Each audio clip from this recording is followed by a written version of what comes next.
Denpasar, usai status pandemi dicabut, bagaimana penanganan pasien COVID-19 selanjutnya?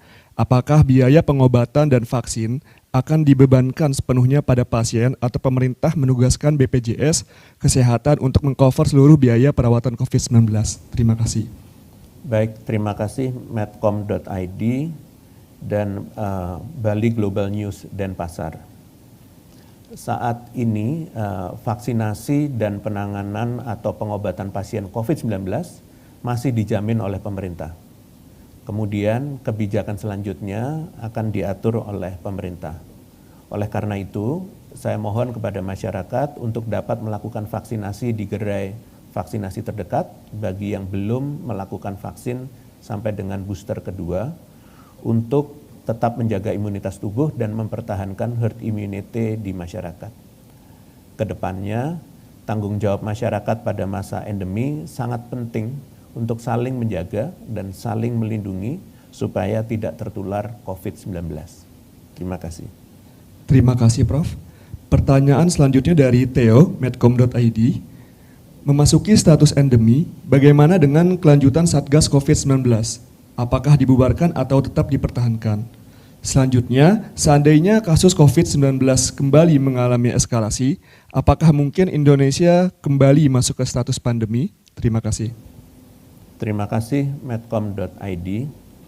Satgas yang menangani COVID-19 merupakan lembaga ad hoc yang dibentuk untuk menangani kedaruratan kesehatan masyarakat yang terjadi di Indonesia.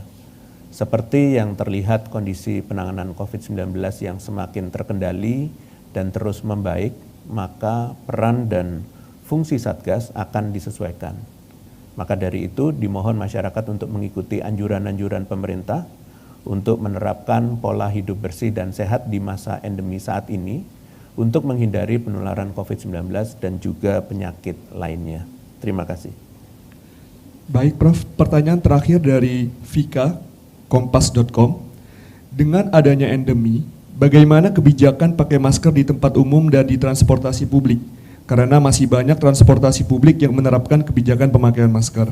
Selanjutnya, apakah nantinya akan ada aturan atau SE baru mengenai pembaruan kebijakan termasuk pembaruan prokes? Kapan SE akan terbit? Terima kasih. Baik, terima kasih kompas.com. Menjaga kesehatan diri dan orang lain di sekitar kita merupakan tanggung jawab setiap individu masyarakat. Pemerintah menganjurkan untuk tetap menggunakan masker apabila dalam keadaan tidak sehat atau berisiko penyakit COVID-19 seperti pilek, batuk, dan bersin. Selanjutnya, mohon kepada media untuk menunggu update selanjutnya dari pemerintah. Terima kasih. Sebagai penutup, kami ingin menyampaikan bahwa keadaan kedaruratan kapanpun bisa saja terjadi mengingat potensi perubahan kondisi kesehatan, kondisi sosial, kondisi alam, dan kondisi lingkungan di tingkat nasional dan global. Maka dari itu, soliditas dan gotong royong dalam penanganan kedaruratan ini di tingkat pusat dan daerah dalam satu komando menjadi aset bangsa dalam penanganan kedaruratan di masa yang akan datang. Kepada seluruh masyarakat diminta untuk tetap menerapkan prinsip kehati-hatian dalam menjaga kesehatan saat melakukan kegiatan sosial dan ekonomi secara aktif. Pemerintah tetap siaga dalam menghadapi potensi kedaruratan di masa yang akan datang dengan selalu meningkatkan kemampuan mendeteksi, mencegah, dan menanggulangi bencana.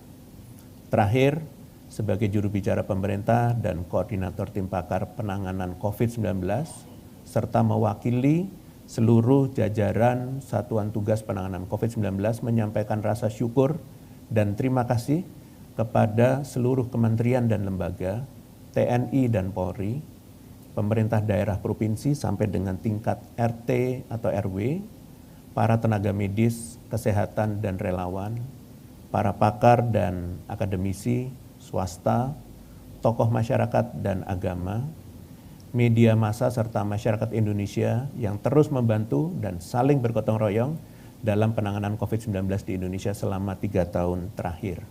Sekian konferensi pers hari ini. Terima kasih. Wassalamualaikum warahmatullahi wabarakatuh. sebagai negara besar harus berani melangkah, harus berani memiliki agenda besar untuk kemajuan negara kita, untuk kemajuan bangsa.